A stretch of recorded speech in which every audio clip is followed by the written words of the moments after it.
The laughter hit Chiamaka before the rain did. She stood at the gate of Chief Obina Ize's glittering charity gala, one hand under her swollen belly, the other clutching a battered violin case. Her sandals were torn, her dress was damp. Someone in diamonds whispered, "She came here to beg." Another guest pulled out a phone and started recording. Then a guard shoved her. The case fell open. A violin gleamed under the lights. Chiamaka rose slowly, eyes burning with humiliation and something far more dangerous. Without asking permission, she lifted the instrument to her chin and drew the bow across the strings. Inside the mansion, a billionaire froze. Because the song she played belonged to a woman who was supposed to be dead. If you were standing in that crowd, would you have helped Chiamaka? Or judged her too? Tell me in the comments where you're watching from and what time it is in your city right now. And if you love emotional stories with shocking twists and powerful endings, subscribe and join us for the journey ahead. The first note cut through the night like a blade. It was not loud. It did not need to be. The laughter at the gate died in pieces, as if each person suddenly realized their own voice sounded ugly beside that violin. The rain still whispered over the pavement. Crystal lights still glowed from the mansion. Cameras were still lifted in polished hands.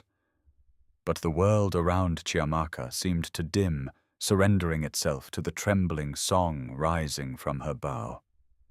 She closed her eyes as she played, not because she was afraid, because looking at them would have broken her.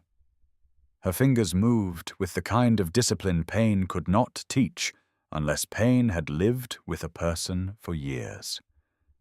Every shift of the bow held something raw. The melody was beautiful, but beauty was not the thing that stunned the crowd. It was grief. Grief shaped into sound. Grief made elegant.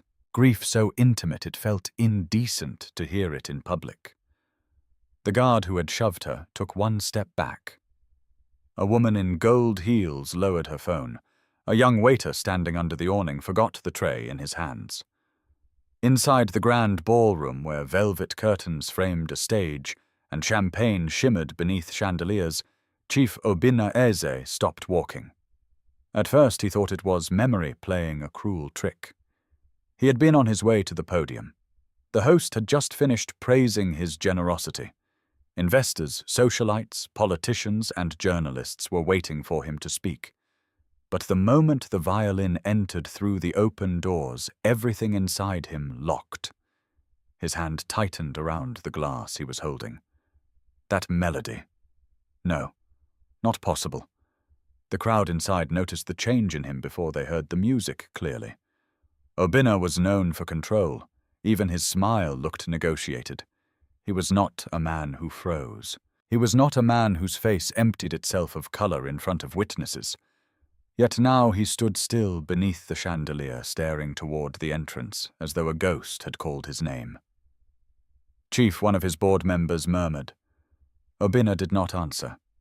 The second phrase of the melody reached him, and the years disappeared. A dusty rehearsal room, a cracked window letting in the orange light of evening, a young woman smiling over a violin teasing him because he was late again. Adaora. His throat closed. Without excusing himself, without looking at anyone, Obina set his untouched glass on a passing tray and walked toward the doors. Then faster. Then almost like a man afraid he was about to miss the last chance to save his own life. Behind him, conversations collapsed into whispers. What's happening? Why is he leaving? Who is playing at the gate? Chiamaka kept going. The melody swelled, then softened. It bent around the night air, around the shame still burning on her face, around the child pressing beneath her ribs. The baby had been restless all evening, as if it could feel her fear. But as she played, she felt a strange steadiness enter her body. Her back straightened. Her breathing slowed. Her humiliation did not vanish, but it turned into purpose. She remembered her mother's voice. If there is ever a day when you have no roof, no help, no mercy left in the world, find him. Don't beg, don't kneel, play. So she played. Obina stepped out beneath the portico and stopped dead. The rain misted the night between them. Security staff shifted uneasily. Guests crowded behind the glass doors, careful not to step too close to the scene, yet too hungry to miss a second of it. Chiamaka stood under the flood of white entrance lights in her soaked dress, her belly unmistakably round, her cheek marked by dirt and humiliation. And in her hands, the violin. Obina stared at her face. Not Adaora's face. Not exactly. But there was something there. The eyes, perhaps, or the stubborn line of the mouth, or the way she carried sorrow like a private oath instead of a performance. Then he looked at the violin itself. Old, carefully preserved, dark wood, a pale scratch near the chin rest. His heartbeat lurched. He knew that scratch. Years ago, Adaora had laughed while showing it to him. She had dropped the violin case on a bus while running to an audition, then insisted the instrument sounded better with scars because now it had a story worth telling. No one else should have had that violin. No one. Chiamaka opened her eyes at last. She saw him. For one brief second, the bow trembled. So that was him. Chief Obina Eze, the man from her mother's stories, the man who had once been gentle enough to carry sheet music for a woman who dreamed too much, the man who had become, over time, too rich, too distant, too wrapped in polished silence to ever come looking for the truth. He looked older than she had imagined. Harder, too. The kind of man who had learned to hide every wound under expensive tailoring and sharp decisions. Yet his eyes gave him away now. Shock, pain, recognition. Good, she thought. Let him feel something. She did not stop playing. Obina moved one step closer, then another. "Who is she?" a guest whispered behind him. He ignored it. The melody turned softer, almost fragile. The kind of fragile that made people lean in not because it was weak, but because they feared it might disappear. Chiamaka's bow glided into the final passage, and suddenly the tune carried something deeper than sorrow. Longing, the kind that survives betrayal, the kind that waits in darkness long after pride has given up. Obina's eyes filled before he could stop them. He hated that. He hated tears in public, hated vulnerability where cameras existed, hated anything that made him feel like the young fool he had once been. But the song was merciless. It dragged open a door he had spent years cementing shut. He saw Adaora standing at a bus station with wind in her hair. He saw the unopened letter he had once burned in anger.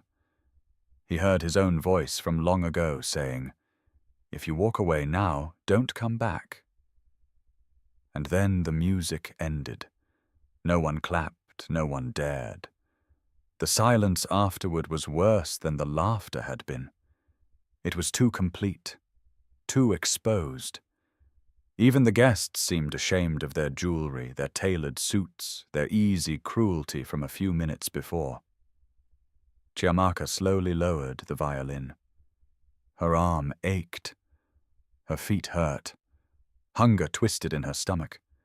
The child shifted again inside her, reminding her she was still flesh, still vulnerable, still one collapse away from disaster. Obina swallowed hard. "What is your name?" he asked. His voice came out rougher than he intended. Chiamaka met his gaze without bowing her head. Chiamaka. The name landed inside him with strange force. "How did you get that violin?" he asked. A dangerous question. A personal question. One he should not have asked in front of strangers. Yet he could not stop himself. Chiamaka's fingers tightened around the neck of the instrument. It belonged to my mother. Something inside Obinna seemed to shift off its axis. A rustle passed through the spectators. Some were confused. Some already smelled scandal. A journalist near the door subtly lifted his phone. Tunde Obinna's head of security noticed and moved in front of him, blocking the camera with a hard stare. Obinna barely registered it. "Your mother's name," he said quietly. Chiamaka could hear her own pulse. This was the moment. She had imagined it many times while sitting beside hospital corridors, while sleeping in churchyards, while going hungry, so the baby inside her might still have strength. In those fantasies, sometimes he had fallen to his knees. Sometimes he had denied everything. Sometimes he had walked away. But this version was somehow worse, because he looked like a man already breaking, and broken men were unpredictable. "Adaora," she said. The sound of that name in the night struck Obinna like a blow to the chest.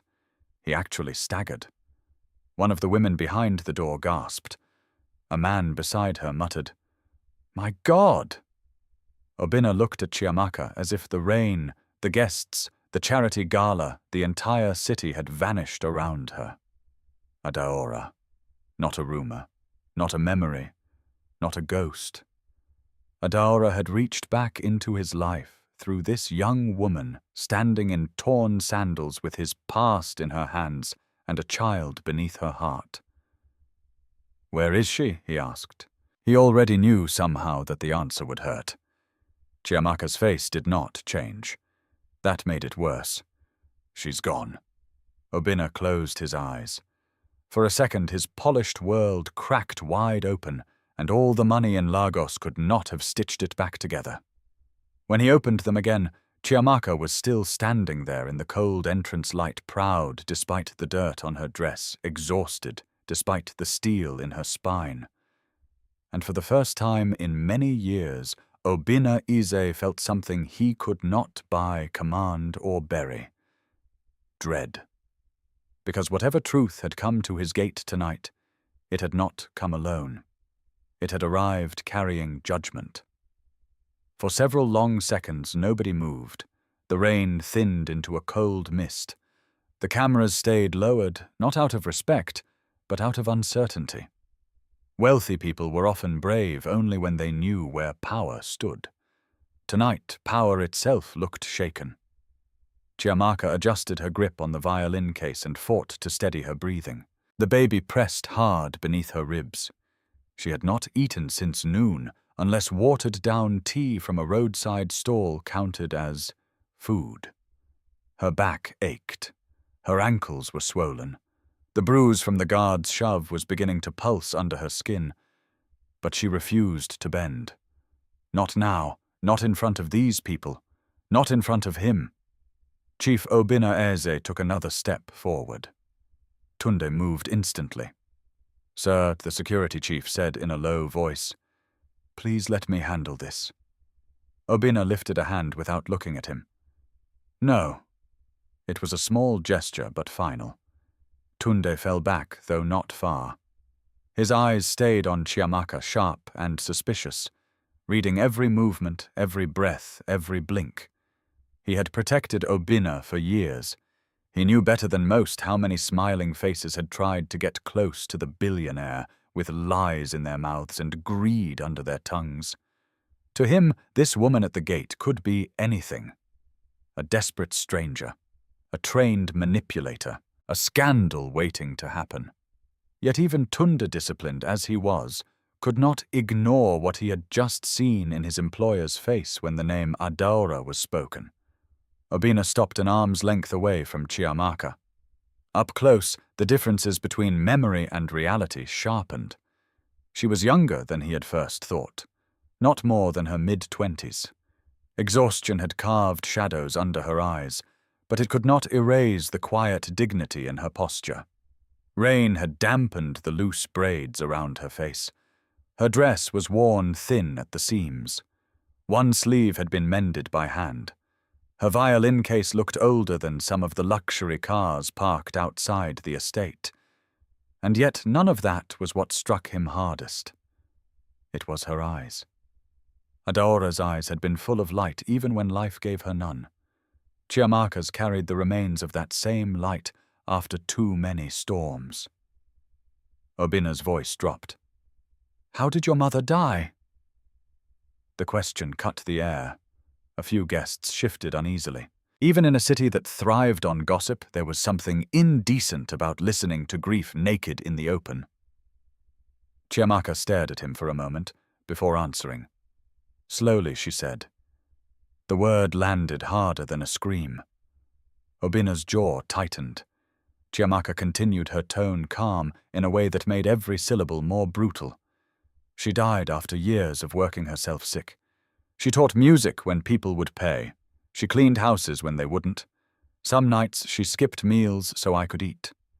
Some months she sold pieces of herself in other ways. Her eyes flicked toward the glittering crowd behind him. Not the way you're thinking. She sold dignity, pride, sleep, hope, piece by piece. No one behind the glass doors made a sound. Obina felt as though the ground beneath his polished shoes had become unstable. He had spent years believing Adora had chosen to leave him, chosen comfort somewhere else, chosen another man, another life, another promise. But this was not leaving. This was exile. Why didn't she come to me, he asked, though even as the words left his mouth, he heard the weakness in them. A shadow moved through Chiamaka's face. She said she tried. Obina went still. The silence around them deepened. He heard rain on stone, the hum of the city beyond the estate walls, the shallow breaths of people who suddenly wished they were anywhere else. She wrote, Chiamaka said. More than once? Obina's eyes narrowed. No, she did. No letters reached me. That, Chiamaka said, is not the same as saying she never sent them. The line struck like a blade drawn slowly from a sheath. Behind Obina, a few guests exchanged looks. One journalist near the entrance discreetly began typing notes into his phone. Tunda noticed and stepped in front of him again, his presence enough to make the man lower the device. Obina barely saw any of it. His mind was already moving through the past with terrible speed. Letters. Messages. The months after Adora vanished had been chaos. He had been trying to keep a fragile business alive, trying to prove himself to men who despised weakness, trying to outrun humiliation and hunger at the same time. There had been one assistant back then, one man who managed appointments, calls, documents, correspondence. Basil Okika. The name did not rise fully yet. It only brushed against his thoughts like a dark wing. Chiamaka shifted her weight, wincing despite herself. Obina noticed. His gaze dropped to her bare ankles, swollen above torn sandals. Then to her belly, not hidden, not denied, not used dramatically. Just there, undeniable, the visible weight of consequence. Are you in pain? He asked. It came out instinctively. Chiamaka almost laughed. Not because it was funny, because it was absurd. Pain had become the wallpaper of her life. Hunger, exhaustion, fear, shame. These things had stopped arriving one by one. They lived together now. I'm standing in the rain outside a house worth more than entire streets I've slept on, she said. What do you think? The cruelty of the answer should have offended him. Instead, Obina accepted it like punishment. A murmur moved through the crowd. Some of the guests were beginning to look uncomfortable in a different way now. Not inconvenienced, exposed. The woman they had laughed at 10 minutes ago was not pleading. She was not crawling for mercy. She was speaking to the most powerful man in the room, as if wealth had no power to rearrange the truth. One woman in an emerald gown stepped closer to the doorway, voice trembling with social concern. Chief Obina, perhaps this should be discussed privately. Chiamaka turned her head toward the voice. The woman immediately regretted speaking, because there was nothing hysterical in Chiamaka's face, nothing wild, nothing shameful, only tired contempt. Privately, Chiamaka repeated, "Was it privately when they laughed? Was it privately when your guard shoved me? Was it privately when people recorded me like I was street entertainment?" The woman flushed and stepped back. Obinna did not defend her. He looked at Tunde instead. Who pushed her? The question was quiet but deadly. The guard responsible stiffened at once. He had stayed near the column, hoping invisibility might save him. It did not. "Sir, I was only doing my—" "Did you touch her?" The man swallowed. She refused to leave. Obinna's eyes hardened into something the city's boardrooms knew well. "That was not my question." The guard hesitated, then, under the weight of Obinna's stare, nodded. "Yes, sir." "Leave the premises," Obinna said. "Now." The man blinked in disbelief. "Sir, you heard me." Tunde stepped forward, and this time there was no room for protest. The dismissed guard was escorted away under the horrified stare of the other staff. Justice, small as it was, moved quickly when it served powerful people. Chiamaka noticed that too. So did Obinna. The shame of it settled over him like a second rain. He turned back to her. "Come inside," he said. "No." The answer was instant. The word hit him with almost as much force as Adora's name had. He frowned not in anger, but confusion.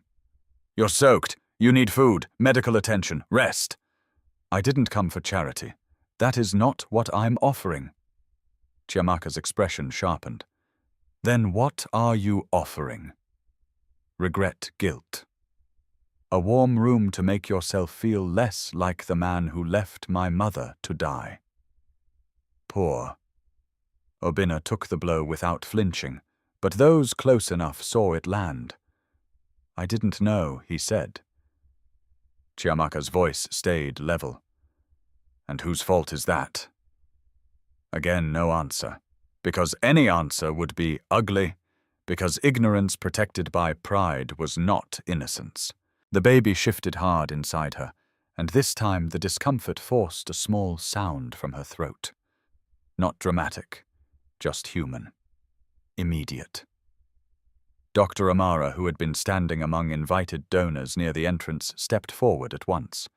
She was in a simple navy dress, her gala smile long gone. "She needs to sit down," Amara said firmly. "Now. Whatever this is, it can continue after she is checked." Chiamaka instinctively pulled back. "I'm fine." "No, you're not," Amara replied.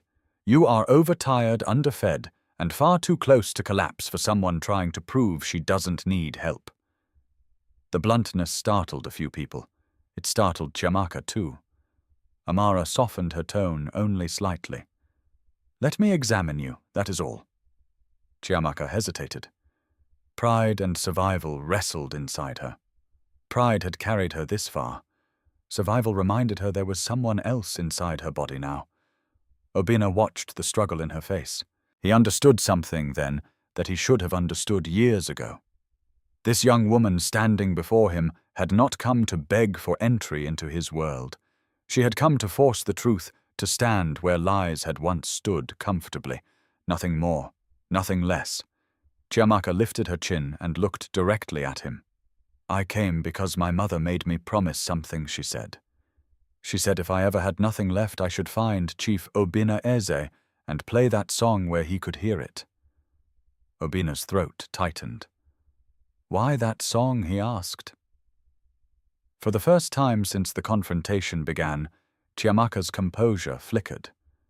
Not much, just enough for grief to show through, because she said it was the only thing he never lied about.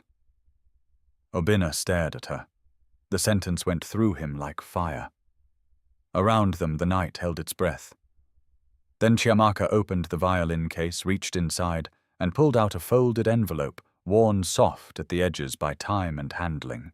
She held it out, but not gently. My mother said, Chiamaka whispered, "If he still has a heart, give him this." Obina looked at the envelope, then at her. And when he finally took it, his fingers were no longer steady. The envelope looked harmless. That was the cruelest part. A single folded piece of paper, no thicker than the invitations stacked on silver trays inside the ballroom, no heavier than the donation pledges waiting to be signed under chandeliers and camera flashes. Yet in Obina's hand it felt like a verdict. Rain tapped softly against the marble steps. No one urged him to open it, no one was foolish enough to interrupt. Even the guests who lived for scandal sensed that something sacred and dangerous had entered the night. The air around the billionaire had changed. He was no longer a host managing a glamorous event. He looked like a man standing at the edge of a grave he had built with his own misunderstandings. Obina stared at the envelope. His name was written on the front in faded ink. Not Chief Obina Ize, not Sir, not even Obina Ize, just Obina.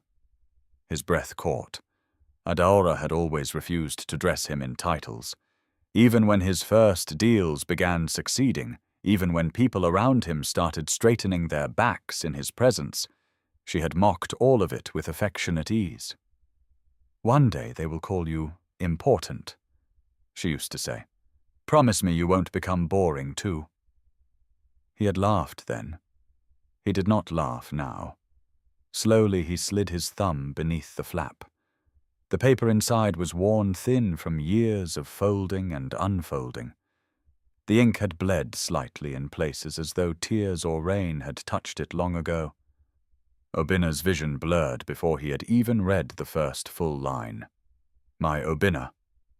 The words hit him so hard he nearly stopped. My Obina. Not angry, not accusing, not cold, mine. A lifetime of restrained emotion shifted behind his face. Tunda saw it and looked away, suddenly uncomfortable with his own role as witness. Dr. Amara, still close to Chiamaka, folded her arms and watched silently. The guests remained by the doors, caught between shame and hunger. Obina read, "If this letter reaches you, then either God has shown me mercy, or time has shown me none. I do not know which frightens me more." His grip tightened. "You will have been told by now that I left you. Perhaps you were told I chose comfort. Perhaps you were told I found a richer man, a safer future, a softer life. I can already hear the bitterness in your silence, and it breaks me to imagine it. But if I know you, you will bury that pain and turn it into ambition. That is both the strength I loved in you and the weakness I feared for you." Obina swallowed hard. He could hear her voice in every sentence, not merely the words, but the rhythm. Adaora had always written the way she played violin, with feeling first, structure second. "I did not leave because I stopped loving you. I left because loving you became dangerous." A murmur moved somewhere behind him. Faint, horrified. Obina did not turn. He kept reading. "A man came to see me. A man close enough to you that he knew your habits, your plans, your dreams, and your fears. He told me things no stranger should have known. He said your future was being watched. He said there were men who would never allow a woman like me to stand beside a man like you once money began circling your name. He said I would not only ruin your rise, I would help bury it." Obina's eyes lifted from the page for a split second. A man close enough to you. There it was again, the shadow that had already begun taking shape in his thoughts. "Basil." But he forced himself to continue before rage could interrupt grief. "I told him he was lying. I told him you would choose truth if I placed it in your hands. Then he smiled at me in a way I will never forget, and he asked me whether truth feeds hungry people, whether truth protects poor girls from powerful men, whether truth matters when the wrong people are willing to write the story first." Obina's chest tightened so painfully that for a moment he could not breathe. He had heard that kind of logic before, not from enemies in public, from allies in private. Men who justified cruelty as strategy, men who called betrayal foresight. His eyes moved lower. He knew I was carrying your child. The world narrowed. The rain disappeared. The guests disappeared. The ballroom, the estate, the years between then and now, everything vanished. There was only that sentence. He knew I was carrying your child. Obina looked up so sharply that the paper shook in his hand. Across from him, Chiamaka did not move. She did not lower her head. She did not speak. She simply stood in the white spill of the entrance lights with her mother's violin and her own unborn child, as though this moment had lived inside her for years, and she had already survived it many times before tonight. Obina looked back at the page. He said if I did not disappear, your name would be ruined before it was built. He said you would be accused of theft, debt, corruption, whatever was needed. He said you were still small enough to be crushed, and that the people offering you money and entry would withdraw everything if a poor, pregnant violinist from the wrong part of town became your scandal. He read each line slower now, as if delay might lessen the damage. I wanted to fight. God knows I wanted to fight. But I had already begun to understand the world you were entering. Men like you are told success is proof of strength. Women like me are told silence is proof of love. I hated that truth. I still do. Yet when I imagined you destroyed because of me, I became a coward. Or perhaps I became a mother before I meant to. A mother before I meant to. The words passed through him like a knife turning. Adaora had left while pregnant. Adaora had been threatened. Adaora had carried his child into poverty while he sharpened himself into power and called it survival. His face drained of color. Tunda stepped half a pace forward. Sir Obina lifted a hand again. Not now. Never now. He kept reading. I wrote to you twice before this. I do not know whether those letters were hidden from you or whether they burned in your anger. If you never answered because you hated me, I will accept that pain. If you never answered because you never saw them, then may God judge the hands that kept us apart. Behind the glass doors, several guests exchanged glances, heavy with new understanding. No one said Basil's name, but the thought had begun moving through the crowd like smoke. Some of them knew him. Some had benefited from his hard efficiency over the years. Some were already calculating what this revelation might mean. Chiamaka saw all of it. Their shifting eyes, their sudden discomfort, their silence now that the story no longer entertained them. This is how they are, she thought. Cruel when they feel safe. Quiet when guilt enters the room. Obina turned to the final paragraphs. If the child lives, I do not know what kind of world I will give her. I only know that I cannot hand her over to men who believe wealth is worth more than tenderness. I will raise her with truth, even if truth is all I can afford. And if one day she stands before you, grown enough to ask questions I could not answer, do not give her money first. Give her honesty. She will need that more. Obina's vision blurred completely now. He blinked, but tears slipped free anyway. No one laughed. No one even pretended not to notice. Chiamaka watched him with an expression that was not satisfaction. It was something harsher. The look of someone who had waited too long to confuse pain with justice. The last lines waited for him. I loved you. That is the beginning of this story, and somehow also its ruin. Forgive me for leaving if you can. Forgive yourself if you ever learn why. Adaora. When Obina reached the end, his hand dropped to his side. He did not fold the letter. He could not. For years he had believed himself the abandoned one, the betrayed one, the man hardened by loss. He had built entire walls around that version of himself. It had justified every cold decision, every withheld tenderness, every suspicion dressed up as wisdom. Now those walls were caving in, and under them he found something humiliating. Not innocence, not victimhood. Failure. Dr. Amara was the first to speak. Her voice low.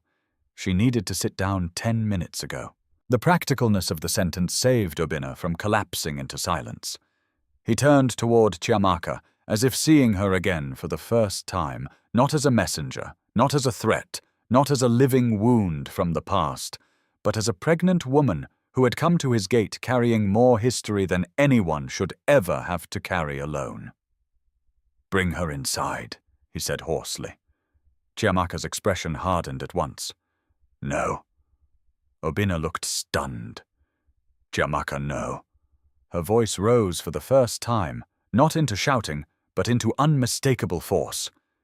"You do not get to read my mother's suffering and then speak as if you are giving orders to a problem that can be solved with polished floors and servants."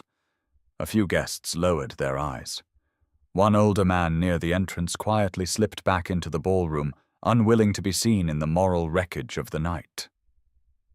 Obina did not argue. That more than anything unsettled those watching. Powerful men usually defended themselves first. He did not. Chiamaka took one step toward him. "You thought she left because she didn't love you enough." Another step.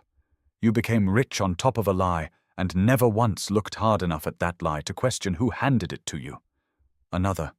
"My mother died still protecting your name." The words struck with terrifying precision. Obina stood motionless, absorbing each blow.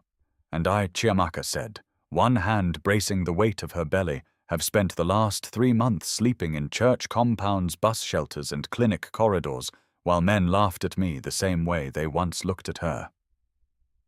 So no, Chief Obina Eze, tonight, you do not get to rescue me and call it redemption." The rain thickened again, soft but steady. Tunda exhaled slowly. Even he, suspicious as he remained, could not deny the truth slicing through the night. Obina looked at the letter in his hand, then at Chiamaka. His voice, when it came, had lost all public polish. "What do you want from me?" Chiamaka's eyes flashed, not with greed, not with triumph, but with something far more unsettling. Truth. But before she could answer, a deep, familiar voice came from the edge of the gathered crowd. That the voice said, "Depends on how much truth you can survive." Every head turned. A black sedan had just stopped beneath the outer lights, and stepping from it, umbrella in hand, was Basil Okike. Basil Okike did not hurry. That was the first thing Chiamaka noticed. Men who were truly innocent rushed toward confusion. Men who controlled confusion walked into it as if they had arranged the chairs themselves. The rain slid over the shoulders of his dark, tailored coat. An assistant held an umbrella over him at first, but Basil gently took it and handed it back, preferring to step into the wet air uncovered. He wore the expression of a man inconvenienced by bad timing, not threatened by exposure. His silver tie clip caught the entrance lights. His polished shoes made no sound on the stone. For one strange second, the scene looked almost absurd. A pregnant homeless woman holding a violin. A billionaire with tears drying on his face. A crowd of elites frozen between scandal and shame. And at the center of it all, the man who had possibly poisoned the entire story, arriving with the calm of a funeral director. Obina's face changed the moment he saw him. The grief did not vanish. It hardened. "Basil," he said. The name dropped into the night like a challenge. Basil stopped a few feet away and let his gaze move carefully from Obina to Chiamaka, then to the letter in Obina's hand. He was good enough to show surprise without showing too much of it. He had likely built half his career on that exact skill. "I came as soon as I heard there was a disturbance at the gate," Basil said. I didn't realize it had become a family matter." The sentence made several guests shift uneasily. Some looked at Chiamaka with renewed hunger, as if the story had just upgraded itself from humiliation to bloodline scandal. Chiamaka hated them for that. Basil's eyes settled on her with polished sympathy. "You must be Chiamaka," he said. "I'm sorry for what happened tonight. This is not how Chief Ise's events are usually conducted." She did not answer. She had heard voices like his before, men who wrapped poison in courtesy, men who made brutality sound administrative, men who smiled while deciding who deserved doors and who deserved pavements. Obinna took one step down from the marble entrance. "Did you threaten Adaora?" No greeting, no pretense. A ripple passed through the onlookers. Basil did not blink. "That is an extraordinary accusation to make in public. Answer the question." "I would prefer not to dignify a dramatic scene." Obinna's voice cut across his with lethal quiet. "Did you threaten her?" Basil held his gaze. Then he gave a slight sigh, the kind a patient adult might give a child who refused to understand complexity. "I tried to protect you," he said. The words hit harder than denial would have. Obinna's shoulders tightened. Chiamaka saw it instantly. So did Tunda. Even Dr. Amara, who had no history with these people, understood that something ugly had just confessed itself without fully confessing. Basil folded his hands in front of him. "You were young," he said. "Brilliant, yes, but still young. Emotional. Hungry. Reckless in the way talented men often are before they learn what the world costs. Investors were circling. Rivals were looking for weakness. You had no proper family name behind you, no established dynasty, no inherited shield. One scandal at the wrong moment and everything would have collapsed." "You mean Adaora Obinna said was the scandal?" Basil tilted his head. "No, I mean reality was." The disgust in Chiamaka's chest rose so sharply she almost forgot her exhaustion. There it is, she thought. The coward's religion. Reality. Basil continued now, speaking as much to the watching crowd as to Obinna. She was gifted, yes, graceful, intelligent, but she was poor, unprotected, already attracting the wrong kind of attention. Then came the pregnancy. Do you think the men offering you contracts would have embraced that story? An ambitious young businessman, tethered to a penniless pregnant violinist from a background they considered disposable. They would have destroyed you before your first real success. You had no right, Obinna said. Basil's jaw shifted. For the first time, a crack. I had every right if I was the only one willing to make the necessary decision. A hush spread wider through the entrance. No one could pretend now. This was not confusion. This was design. Chiamaka looked at Basil and finally understood something her mother had never managed to put into words. Evil did not always roar. Sometimes it balanced budgets. Sometimes it wore cufflinks. Sometimes it explained itself so rationally that decent people doubted their own outrage. Obinna stepped closer. You forged letters. Basil did not confirm it directly. He did not need to. I managed information, he said. That was my role. You destroyed 2 lives. I preserved 1 empire. The sentence landed like a slap across everyone present. A woman near the doorway turned away, unable to hide her reaction. A younger man in a tuxedo muttered a curse under his breath. Even some who had admired Basil's ruthless efficiency for years looked unsettled now that his logic had stepped into the light without makeup. Obinna stared at him with something darker than rage. All these years, he said, you let me believe she betrayed me. Basil's expression cooled. All these years, he replied, you chose the version of events that made you stronger.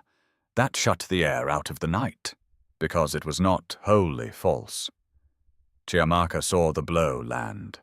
Obina saw it too. Basil had always known where to cut, never with wild lies, always with the sharp edge of partial truth. Yes, Basil had poisoned the well, but Obina had drunk from it willingly. For a moment nobody spoke. Then Chiamaka's voice entered low and steady. "My mother died in one room," she said. Did preserving his empire require that too Basil looked at her, and for the first time his polished control showed strain. "Your mother made choices. So did you. She could have taken support." From whom Basil hesitated. Too long. Chiamaka stepped forward, one hand on her back, now the other still gripping the violin case. "From the man who was told she was a liar," she asked. "From the world that believed poor women are suspicious the moment they stand near powerful men, from people like the ones behind you." Her eyes flicked toward the guests. "The same ones who laughed at me 5 minutes ago." No one answered. She continued. She wrote. She begged no one. She worked. She sold her jewelry first, then her furniture, then her strength. She played violin in hotel corners, where men dropped coins without looking at her face. She taught children whose parents paid late and complained early. She cleaned classrooms after dark, because music alone could not keep food in the house. Her voice tightened. And when she coughed blood, do you know what she said? She said at least I would not grow up believing love was a safe place. Obina shut his eyes. Basil looked away. That was small, but Chiamaka caught it. So did Tunde. Guilt. Not enough to make him human, but enough to expose that he still knew the language of sin. The baby shifted violently inside her, and pain seized low across her abdomen. She inhaled sharply. Dr. Amara moved instantly. "That's it. She needs to sit now." Chiamaka tried to wave her off, but the next wave of discomfort bent her slightly at the waist. Not labor. Not yet. But her body was beginning to protest the cold, the stress, the hunger, the standing. Obina reached toward her on instinct. She recoiled at once. That hurt him more visibly than the accusations had. "Don't," she said through clenched teeth. He froze. Dr. Amara put an arm around Chiamaka's shoulders, firm and professional. "She's overexerted. If anyone here still remembers she's carrying a child, clear some space." Tunde reacted before the guests did. "Move back," he ordered. They obeyed him now as wealthy people always did when a firmer authority returned to the room. Basil watched the scene with eyes narrowing almost imperceptibly. The moral tide was shifting, and he knew it. Worse, he knew public sympathy had attached itself to Chiamaka, and once sympathy merged with bloodline power rearranged itself very quickly. He changed tactics.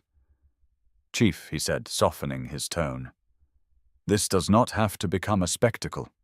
There are tests to run, claims to verify. A young woman appears at your gate with an emotional story and a letter no one has authenticated. We should be careful." Obina turned his head slowly. "Careful." He almost laughed, except there was no room left in him for laughter. "Careful," he repeated. Basil nodded, sensing a foothold. "Yes, for your sake, for the company, for the board, for the press. If this becomes public before facts are established, my mother's facts were public enough when she was starving?" Chiamaka said. Basil ignored her. He was speaking to Obina now the way he always had, as if other people were variables, not souls. "We can arrange discreet accommodations," he said. "Medical care. A settlement if needed." Quietly. That word. Settlement. As if Adora's life could be priced. As if Chiamaka's humiliation could be invoice-shaped and tucked away. Obina's face went cold. "A settlement," he said. Basil spread his hands. "I am trying to protect what remains manageable." "No," Obina said. "You are trying to bury what remains provable." Basil's expression finally hardened. "Then think, Obina, Think beyond emotion. Once this gets out, every enemy you've ever had will use it. Every deal will be questioned, every foundation, every political tie, every merger. Let them. The words stunned everyone. Obinna had not raised his voice. He did not need to. The city knew that tone. Final. Dangerous. Absolute. Basil stared at him. You would risk everything. Obinna looked at Chiamaka, at her soaked dress, her swollen feet, the violin case she held like the last clean thing in a dirty world. Then he looked back at Basil. I already did, he said. Years ago, I just didn't know it. The silence after that was enormous. Basil read the room in an instant and understood he was losing control. For men like him, that was the deepest humiliation of all. He straightened. You are making a mistake. Obinna's answer came without hesitation. No, I made the mistake when I trusted you. Tunda stepped forward slightly, waiting. Not for protection, for instruction. Obinna did not take his eyes off Basil. Do not leave Lagos, he said, and do not contact anyone connected to Adora's past, not one person. Tunda makes sure he understands me. Tunde's face hardened with grim satisfaction. Yes, sir. Basil let out one disbelieving breath. This woman has turned you against your own history. Chiamaka, pale with pain but still standing, lifted her chin. No, she said. I brought his history back. And at that exact moment, as if the night had waited for the line, Chiamaka's knees nearly gave way beneath her. The violin case slipped first. It struck the wet stone with a sharp wooden crack that made half the crowd flinch. Chiamaka's body swayed after it, her knees folding beneath her, as if the night had finally collected every debt at once: hunger, shame, cold, grief, anger, fear. Dr. Amara caught her under the arms before she hit the ground. Easy, Amara said, but there was urgency beneath the calm. Easy, easy. Obinna moved instinctively again. This time Chiamaka was too weak to recoil. That fact alone felt like an accusation. He reached for her only after Amara nodded once, a brief professional permission. Together they lowered Chiamaka onto one of the wide marble benches near the entrance. Her face had gone pale beneath her dark skin, her lips pressed tight as another wave of pain moved through her abdomen. Is it the baby? Obinna asked. He hated how frightened his own voice sounded. Amara crouched in front of Chiamaka, one hand gentle but firm against her wrist, counting the pulse. Not necessarily labor, she said. Stress contractions, dehydration, exhaustion. Maybe all three. She needs warmth fluids, food, and a proper examination immediately. Chiamaka's breathing came shallow and controlled. She was trying not to make noise in front of the crowd. Even half collapsed, she was still protecting her dignity from people who had done nothing to deserve that restraint. Obinna straightened and turned. Clear this entrance, he said. The words came out cold enough to freeze the rain. The guests did not argue. They began backing toward the ballroom in uneasy clusters, gowns lifted from the wet stone-polished shoes retreating. A few tried to whisper to one another. Tunda shut that down with a single look. No phones, he said. No pictures, no recordings.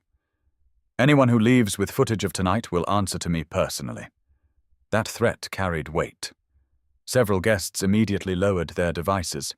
One man quietly deleted a video under Tunda's stare. At the edge of the scene, Basil remained where he was, expression unreadable. Obinna turned toward him. Leave. Basil's mouth flattened. You are behaving emotionally. Leave, Obinna repeated before I forget what little restraint I have left.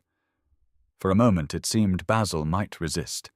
Then he looked at the watching staff, at the guests now pretending not to listen, at Tunde moving one pace closer, and he made the only calculation available to a man who knew the boardroom better than the battlefield. He stepped back. "This is not finished," he said quietly. "No," Chiamaka whispered from the bench, one arm wrapped around her belly. "It's not." Basil looked at her for one moment longer. There was no apology there, only irritation that a life once dismissed as disposable had become inconveniently visible.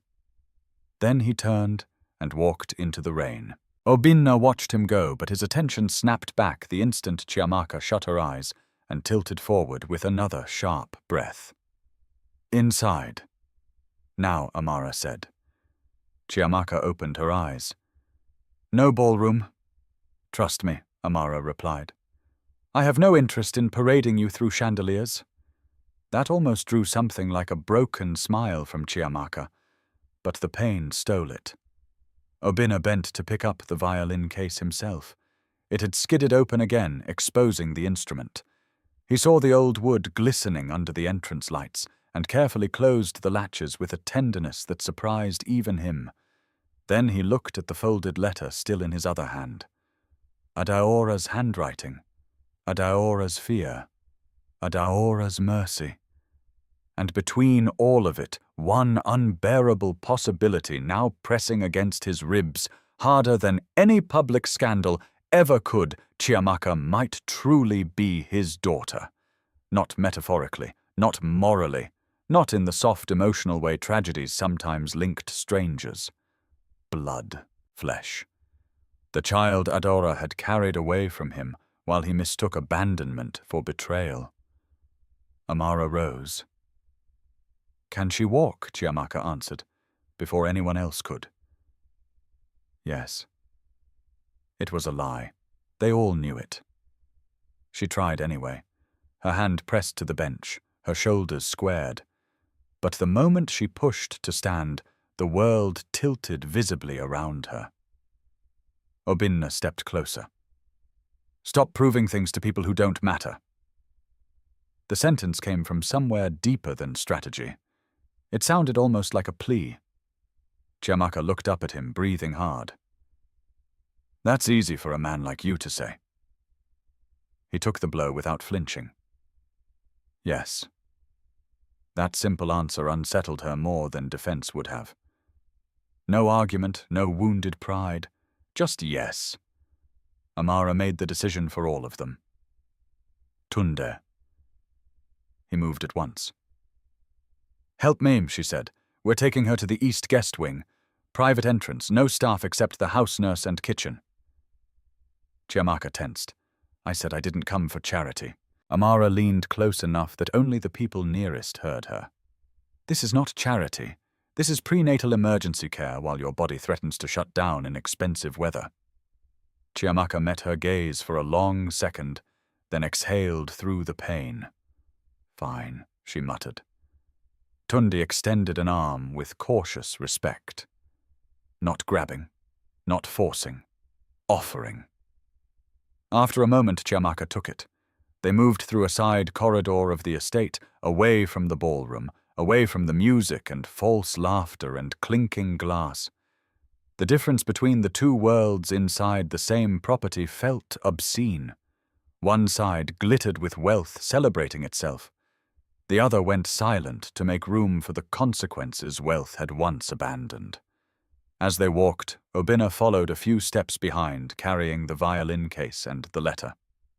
Like two separate judgments. The East Wing had always been reserved for private guests, foreign investors, political allies, once even a former president's widow.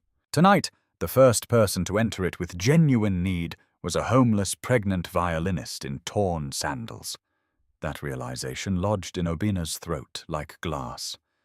Amara guided Chiamaka into a sitting room with cream walls and wide windows overlooking a rain-dark garden.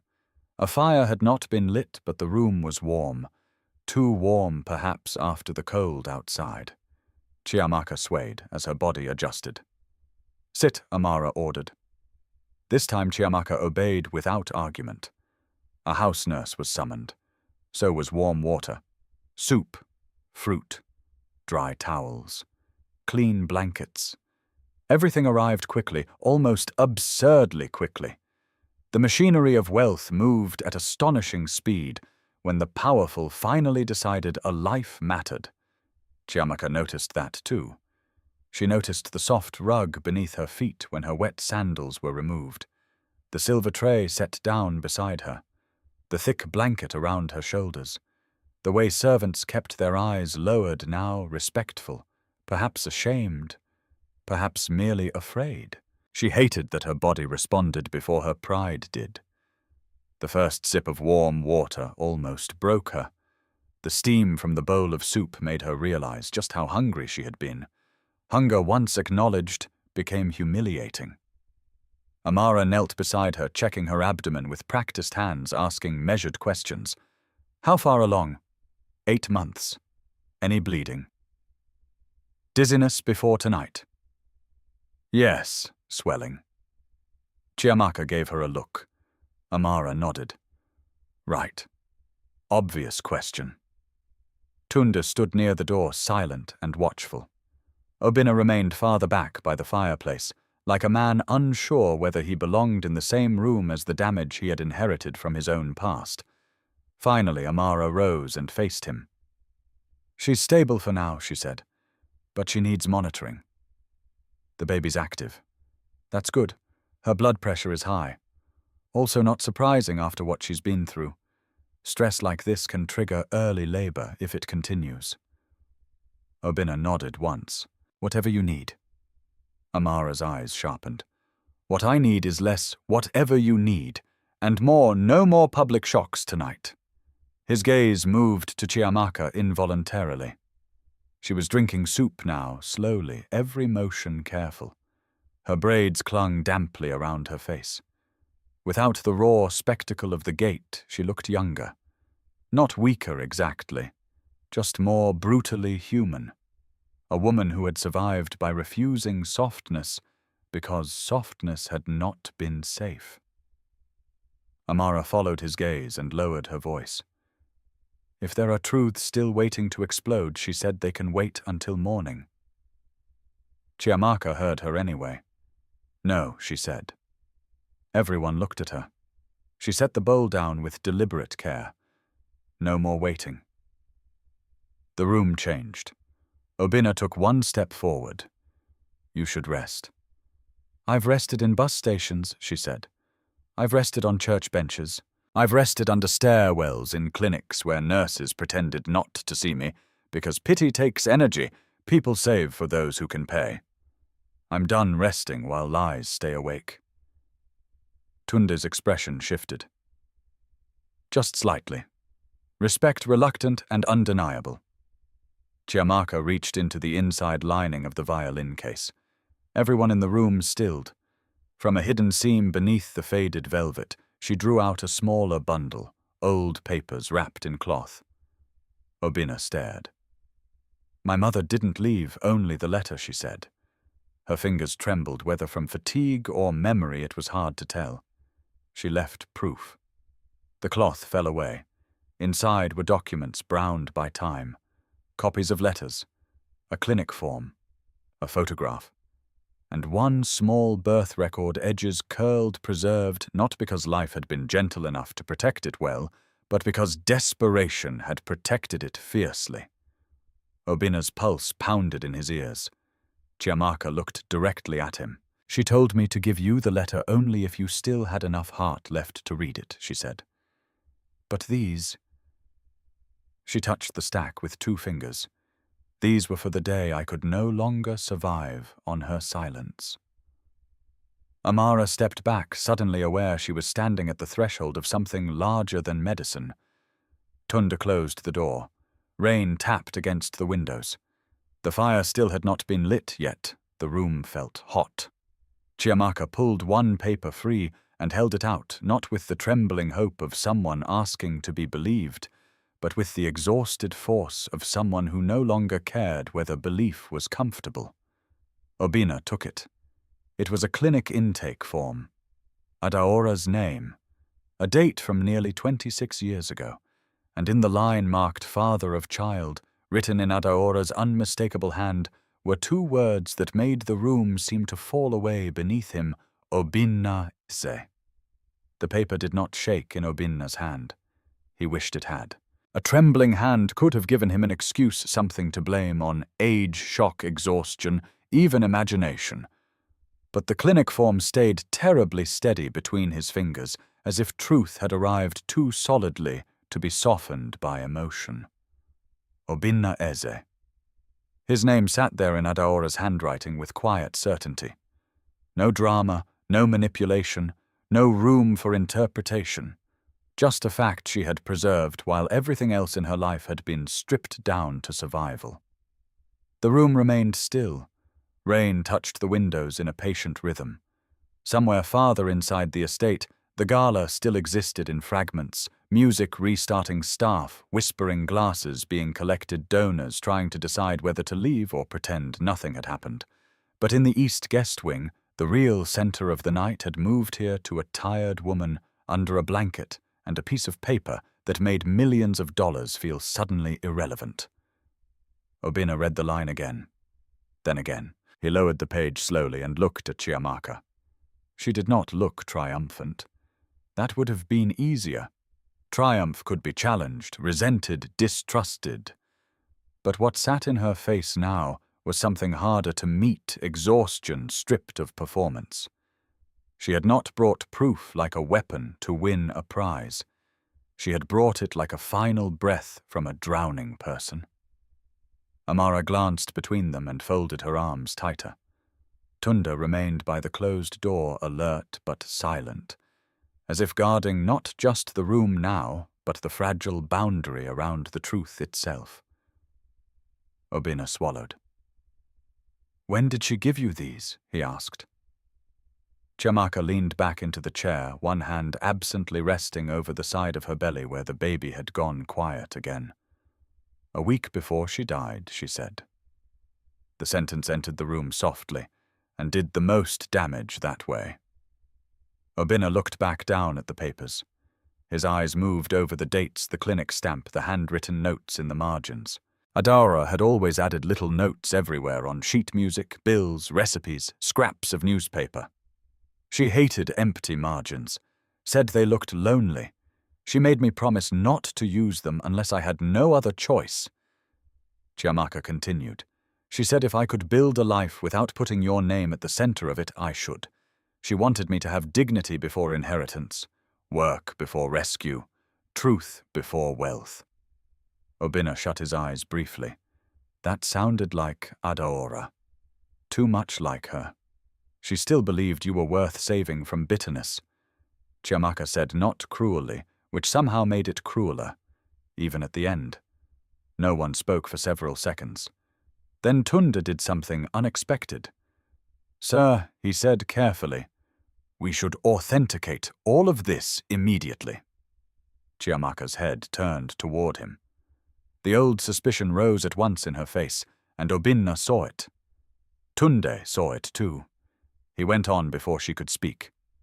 "I'm not calling her a liar," he said. "I'm saying if Basil moves first, evidence has to be locked down tonight. Originals photographed, copies secured, private lab for DNA at dawn, chain of custody on everything, no leaks." It was the most practical thing anyone had said, and because it was practical, it cut through the emotional fog. Obinna nodded slowly. "You're right." Then he looked at Chiamaka. "I know you have no reason to trust anyone in this house," he said. "Least of all me. But Basil will not sit still. If he realizes what you kept, he will try to discredit it, or you, or both." Chiamaka studied him. The old instinct in her said, "Do not trust rich men when they become gentle." Gentleness from power often came with terms buried underneath it. But she also knew something else. Basil was dangerous in ways hunger never was. Hunger weakened the body. Men like Basil rewrote reality. "What exactly are you asking?" she said. Obinna set the papers on the table with reverence, not ownership. "I'm asking you to let me protect the evidence." She gave a tired, bitter half-laugh. "That word sounds very different to me than it does to you." The line landed. He accepted it. "Then let Tunda do it," Obinna said. "He trusts almost no one." That makes him useful. Tunde did not react outwardly, but Amara glanced at him as if reassessing him. Chiamaka looked at Tunde more closely now. The man had watched her like a threat since the gate. He had not insulted her, but suspicion had clung to him like a second uniform. Still unlike the others, he had not smirked. He had not recorded. He had not looked excited by her humiliation. "Why would you help me?" she asked him directly. Tunde answered without ornament. "I'm helping the truth," he said. "Whether it helps you him or destroys both of you is not my department." For the first time that night, Chiamaka almost trusted someone because they did not try to sound kind. Amara moved toward the table and scanned the documents without touching them. "Do you have anything else?" Chiamaka hesitated. Then she nodded once. "Not here." Obina looked up. "We're in a locker at St. Bartholomew's Clinic," she said. "Mama Ifeoma rented it in her name before she got sick. She said if anything happened to her, I should wait until I was desperate enough to stop protecting dead people." "Mama Ifeoma knows all of this?" Amara asked. "She knew enough," Chiamaka said. "My mother trusted her with what she couldn't carry alone." Tunde was already thinking ahead. "I'll send someone I trust." "No," Chiamaka said sharply. He stilled. "No one goes without me." "You're not going anywhere tonight," Amara said. "It has to be me. Your blood pressure says otherwise." Chiamaka's gaze shifted to the window to the dark garden beyond it, but it was clear she was not seeing the garden. She was seeing alleys, queues, clinic benches, church steps, places where the poor learned quickly that once a thing left their hands, it often never came back. "My whole life," she said quietly, "people with better clothes have been telling me to stay still while they handle things. That sentence has never once made my life safer." Obina felt the shame of it in places no accusation had reached before. Because he understood then that this was not only about the past, not only about Adaora Basel or blood. It was about a lifetime of structural betrayal, 1,000 small humiliations that taught a person never to surrender the last proof they had that their pain was real. He stepped closer, but carefully leaving enough distance for refusal. "Then we do it your way," he said. Chiamaka looked at him with guarded surprise. "Tomorrow morning," he continued. "You go. With Amara. With Tunde. In my car, but under your terms. No one touches anything without your permission." Amara nodded. "That part I can work with." Tunde gave a short nod too. "Fine." Chiamaka did not answer immediately. She was tired enough now that her thoughts came slower, dragged through physical strain and emotional overload. Yet she was also more alert than anyone in the room understood. Survival had trained her to hear the smallest false note. Obina waited. At last she said, "And the DNA test." The question seemed to darken the room all by itself. Obina exhaled. "Yes," he said. "That too." Her hand moved over her belly again. "Protective. Automatic." "You want certainty?" she said. "I want the truth." "No," she said, eyes on him now.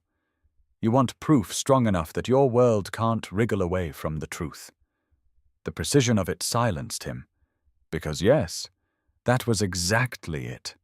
He hated what it said about him, but hatred did not make it less accurate.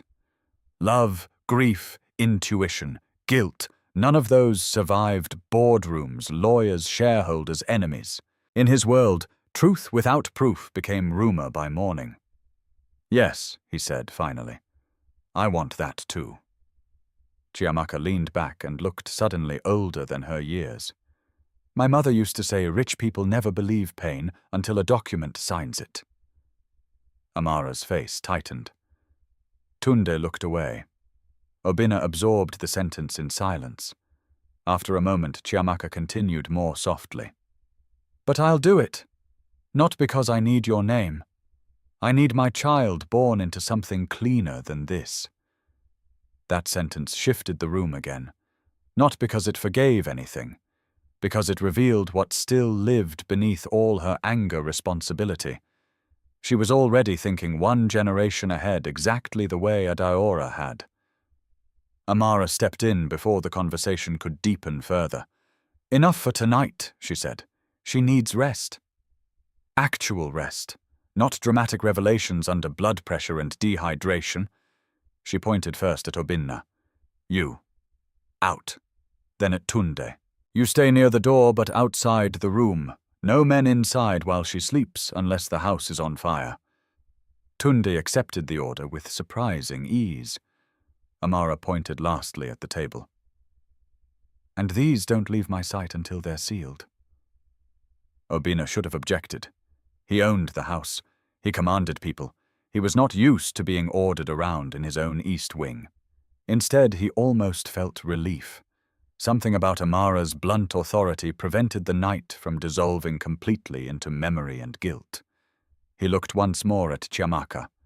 She was already fading from adrenaline into exhaustion.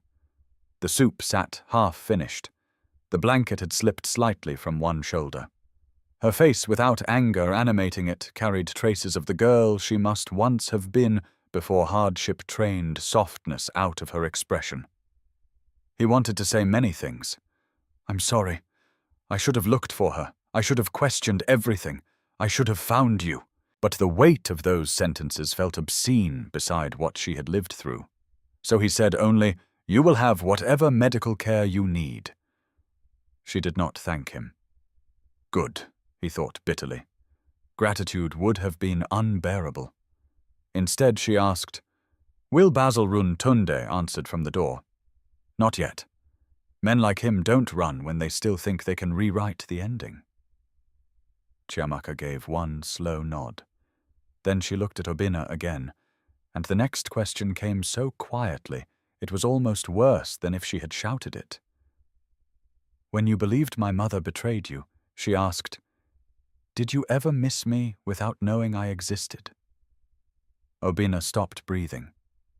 No one moved. The fireless room seemed suddenly colder than the rain outside.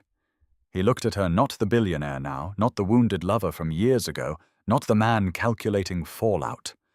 Just a man standing in front of the human cost of his own unquestioned assumptions. And when he answered, his voice broke on the truth of it. "Yes." Chiamaka held his gaze for a long moment. Then she turned her face away and said, "That makes this worse." Amara stepped between them gently but decisively. "Out," she repeated. This time, Obinna obeyed. But as he reached the door, Tunde's phone vibrated. He checked the screen, and his expression changed. Not fear, not confusion. Recognition. He looked up at Obinna. "Sir," he said, "the lab contact just called back." Obinna turned. Tunde's voice dropped. "There's already been an attempt to request a paternity file under your name tonight." The room went still again, and only one man was shameless enough to move that fast. Basil. The silence after Tunde's words felt sharper than shouting. Rain pressed softly against the windows. Somewhere deeper into the house, the gala had finally begun to die, its glamour draining into hushed exits, staff whispers, and the clatter of trays being cleared by people who knew something far more valuable than money had cracked open tonight. Obinna turned fully toward Tunde. "Say that again." Tunde glanced once at Chiamaka, once at Amara, then back at his employer. "The lab contact I use for private security matters," he said. "He called because someone reached out less than 20 minutes ago, asking whether any paternity verification had been scheduled in your name. They claimed to be acting under executive authority." Obinna's face hardened. "Basil." Tunde nodded once. He used one of the company legal coordinators. My contact refused to confirm anything, and called me instead. Amara exhaled under her breath. "So he's already moving to control the narrative. He's moving to contaminate the facts Chiamaka said." Her voice was quiet, but there was no weakness in it now. Exhaustion had not dulled her instincts. If anything, the threat had burned through the fog in her mind and sharpened her again. Obina looked at the table where Adaora's papers lay. He could almost feel Basil's reach stretching through the city already. Phone calls, favors, subtle pressure, discreet instructions disguised as concern. Men like Basil did not need weapons. They had networks. Tunde stepped into the room, shutting the door behind him. "We have a narrow window," he said. "If he can't bury the evidence, he'll try to drown it. False claims, counter-documents, friendly journalists, quiet statements to board members suggesting blackmail, maybe even accusations that she forged the papers to extort you." "That won't work," Obina said. Tunde met his gaze evenly. "So with respect, it works all the time." No one contradicted him. Because he was right. People believed the version of truth that arrived first, wearing a suit. Chiamaka leaned back slowly, one hand resting beneath her belly. The baby shifted once, then settled again. "My mother knew this would happen," she said. Amara turned to her. How Chiamaka looked at the old documents on the table. She said, "Men who protect power never stop after one lie. They build stairs out of lies. By the time they reach the top, they don't even remember where the first one started." Obina shut his eyes for a moment. That was Adora, too. Not merely poetic, precise. He opened them again and looked at Tunde. "Lock everything down." Tunde nodded. "I already started. I sent instructions from the hall. No digital records under your name. We use an independent medical chain, not one connected to the company. Physical escort only. No email, no internal calls. No one on the board knows anything until you tell them." "Good." But Chiamaka's gaze narrowed. "You keep saying we, as if I'm already inside your strategy." The words stopped the room cold. Obina looked at her. She was wrapped in warmth now, seated in a safe room, fed, no longer standing under the rain, but the change in surroundings had not softened the iron in her. If anything, comfort made her more dangerous. Hunger exhausted people. Once fed, they remembered what they really thought. "What do you need from me?" she asked. The question was for Obina, but not a polite one. It was the kind given to a man standing trial without formal charges. He answered slowly, "The chance to do this right." Her expression barely shifted. "That's not an answer. That's a wish." Amara almost smiled despite the tension. Tunde did not. Obina accepted the rebuke. "Fine. I need two things. First, for you to stay somewhere Basil cannot reach tonight. Second, for you to allow the evidence and the DNA process to be secured in a way he cannot sabotage. And what do I get?" The bluntness of it startled no one by now. Obina looked down at his own hands. He had negotiated mergers worth more than some governments' annual budgets. Yet this question felt heavier than any of those rooms ever had. "You get the truth protected," he said. "Not for my sake. For yours. For your child's. For Adaora's name." Chiamaka held his gaze. Her face, tired as it was, gave nothing freely. "And if the truth destroys your name?" Obina's answer came faster than expected. Then it was never worth protecting. That silenced even Tunde, because the city knew Chief Obina Eze as a man who protected everything: reputation, leverage, silence, outcomes. Yet tonight, he had begun speaking like someone who had discovered too late that survival without honor was only another form of ruin. Chiamaka looked away, first toward the rain-black window. "My mother would have wanted to believe that," she said. Obina swallowed. "And you?" The room waited. "I think rich men mean their best sentences most strongly when guilt is fresh." The words landed hard because they were deserved. Obina nodded once. "Then judge me later." That answer made her glance back at him. Something unreadable crossed her face. Not trust, not forgiveness. but perhaps a tiny adjustment in the way she measured him. Amara stepped between the tension before it could deepen again. "Whatever philosophy you all want to wrestle with can wait until morning," she said. "The immediate issue is medical safety." She turned to Chiamaka. "You're staying here tonight." Chiamaka opened her mouth. Amara cut her off. "No. Listen, not because he's rich, not because the house is large, because I can monitor you here, and because the last thing your body needs is another hour of fear and movement." Chiamaka's shoulders sagged. "Not surrender, just fatigue winning around." "Fine," she said. Amara nodded. "Good. Then I need honesty. Have you had pain like that before, Sam? Not this bad. Any doctor in the past month, a clinic nurse 3 weeks ago, did they say anything concerning?" Chiamaka hesitated, then said, "They told me stress could bring the baby early." Amara's face tightened. "And have you been under less stress since then?" Chiamaka gave her a flat look. "Right," Amara said. "Stupid question again." Tunda moved to the table and pulled a leather folder from inside his coat. He laid it down beside the documents. "Temporary evidence seal," he said. Old habit. He began photographing each page methodically with a secured device, then placing them in protective sleeves. No flourish, no curiosity, just procedure. Chiamaka watched every motion. At last she said, "You really don't trust anyone, do you?" "Without looking up?"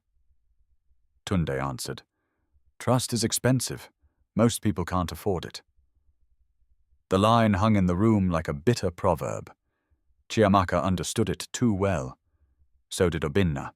Amara noticed the way Chiamaka's fingers had curled around the blanket. "You're cold again," she said. "I'm fine." "No, you're guarded. Different condition."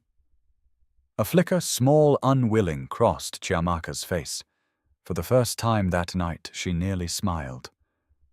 Amara saw it. "There. Better. Stay on that side of yourself."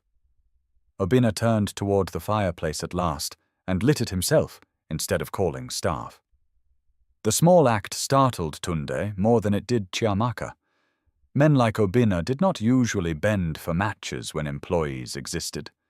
Soon orange light moved across the room, softening the walls. The documents, the tension in everyone's faces. Chiamaka stared at the flames. "My mother used to say fire tells the truth faster than people do," she murmured. Obinna looked at her. What did she mean? "That if you put the wrong thing too close, it reveals itself." His jaw tightened slightly. "Basil," he said. "No," Chiamaka replied, still watching the fire. "All of us." That sentence reached every corner of the room. Amara crossed her arms.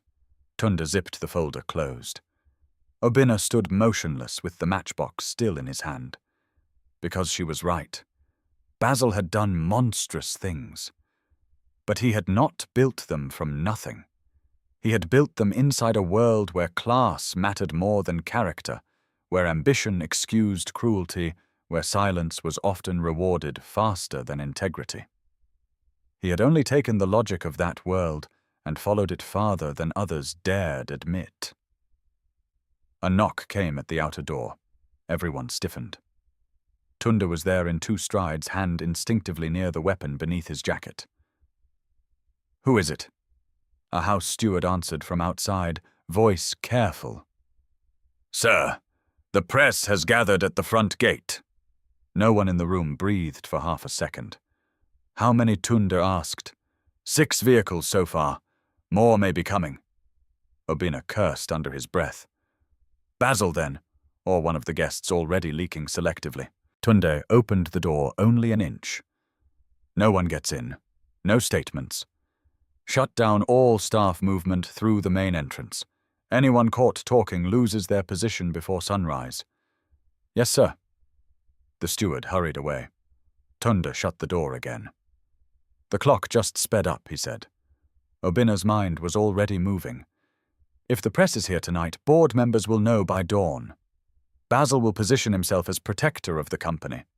And Chiamaka, Amara said, will be painted as either a liar or a victim, depending on what serves him. Chiamaka lifted her head slowly. Then stop hiding me. All three of them looked at her. She pushed the blanket aside and sat straighter, though the effort cost her. No more side doors. No more whispers. He wins in shadow. Her eyes moved from Tunda to Obinna. You said the truth matters now. Prove it. Obinna frowned. What are you suggesting? She looked directly at him. Bring it into the light. Amara understood first. Absolutely not. She's exhausted. Chiamaka didn't look at her. I didn't say tonight. Tunde narrowed his eyes.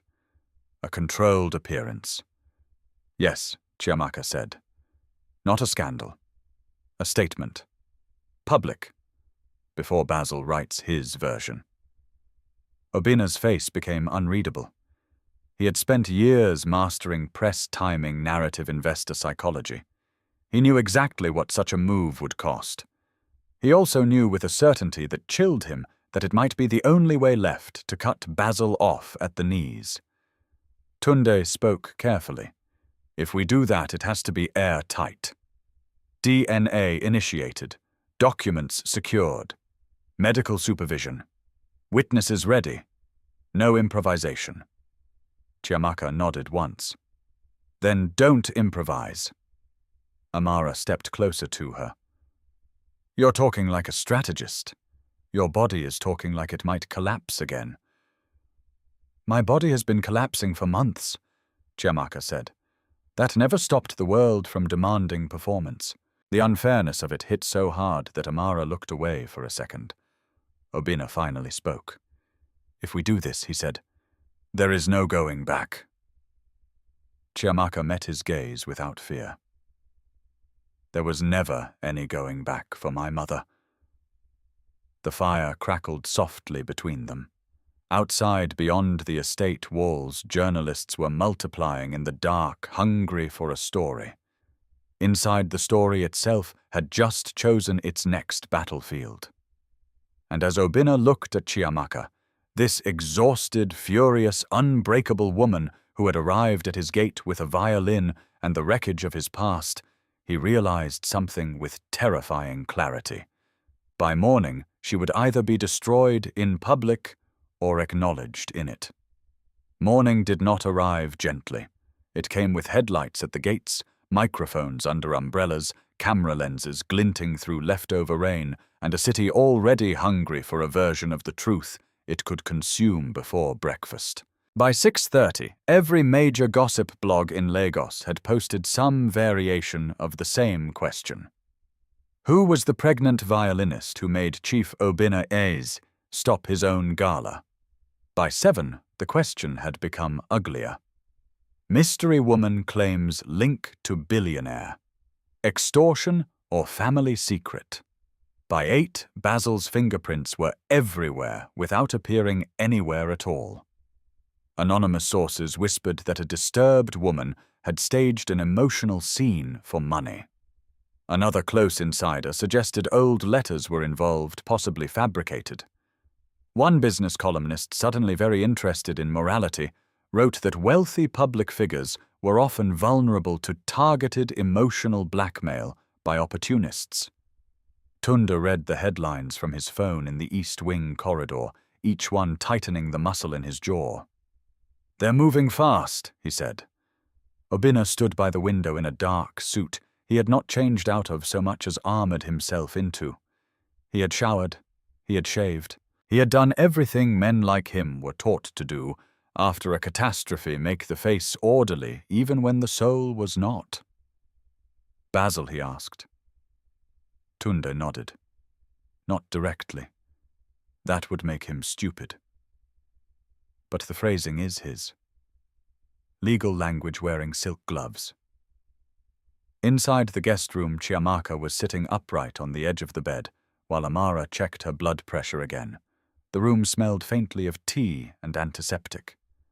Morning light fell across the old violin case resting on a chair like a witness that had not slept. Amara removed the cuff and frowned. "It's better than last night," she said, "but not by enough to make me happy."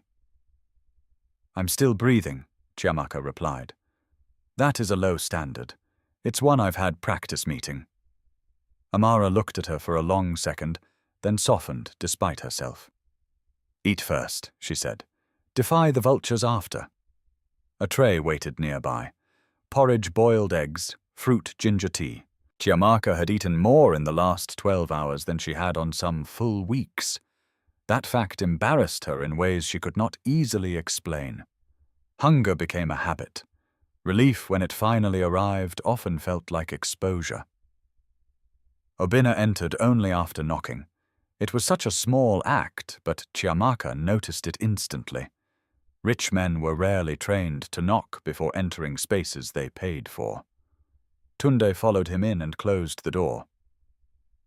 "The press is multiplying," Obina said. "Board members are calling. 2 ministers have asked whether the gala was interrupted by a security issue. Basil has not contacted me directly." "Because he's busy speaking through cowards," Chiamaka said. Tunde almost smiled. "Almost." Obina nodded once. "Yes." He set a folder on the small writing desk. "The independent lab team is ready. Private. No company ties. They can take samples here within the hour." Chiamaka looked at the folder, then at him. "And if I refuse?" Obina answered plainly. "Then I wait." That stopped her more effectively than pressure would have. He continued, "I won't force certainty on you, but Basil will use delay as oxygen." Amara stepped in before emotion could harden the room again. She should do the test, she said, surprising Chiamaka. Not for him, not for his money, for legal defense. Once this becomes public, every cruel person in the city will act like biology is the only language they understand. Chiamaka looked down at her hands. Her mother had warned her about that, too. Truth without proof could be buried. Pain without paperwork could be mocked. And women without status were expected to provide impossible levels of evidence just to be believed halfway. "Fine," she said at last. "Do it." No one in the room treated the decision like victory. That was one mercy.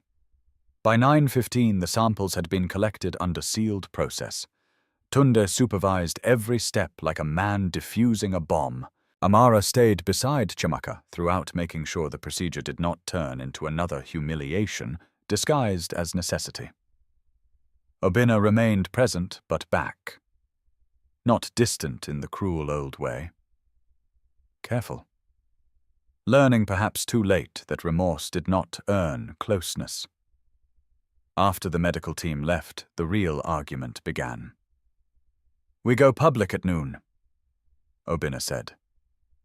Amara turned on him instantly. "Absolutely not." Tunde didn't disagree, but his silence was measured, not shocked. Chiamaka sipped tea without looking up. "Why noon?" Obina answered her, not Amara. "Because after noon the market reacts. Investors panic. Basil gains room to position himself as a stabilizing voice. Before noon I still define the frame." That, Amara said sharply, is a financial answer. It's also a survival answer, for whom Obina met her gaze. For Chiamaka, too. Amara folded her arms.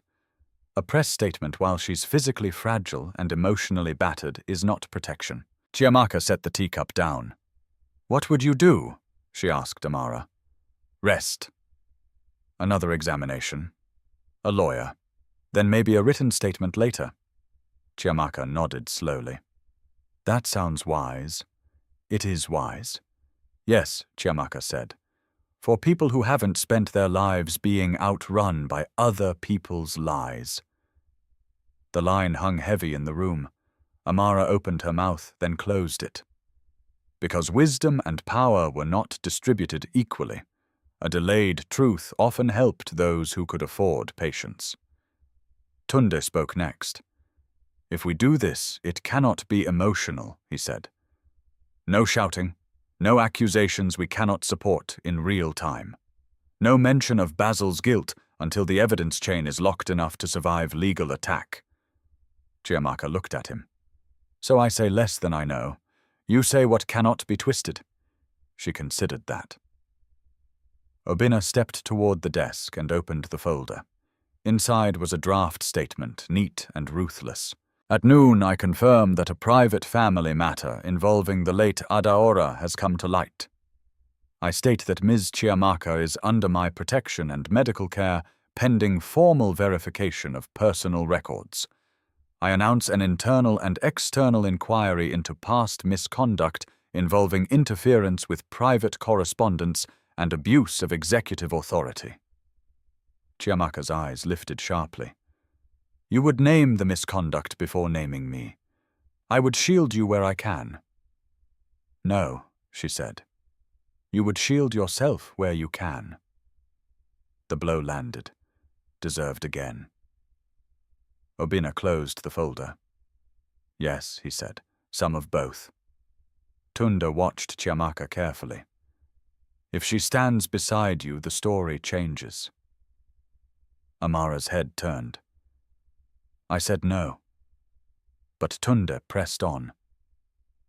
If she stands beside him, not behind him, Basil loses the easiest lie that she's invented, hidden, unstable, or ashamed. Public posture matters. Chiamaka's face went still. Amara stared at Tunde in disbelief. You too? I didn't say it was kind, he replied.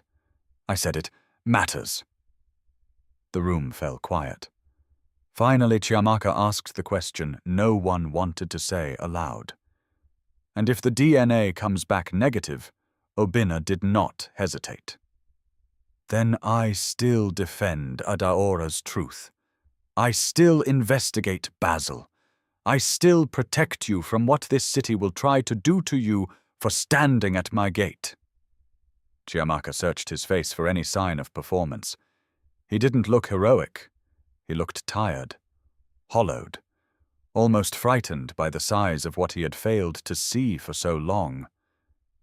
What if it comes back positive, she asked. This time his answer took longer. Then I spend the rest of my life earning the right to say what that means. No one spoke.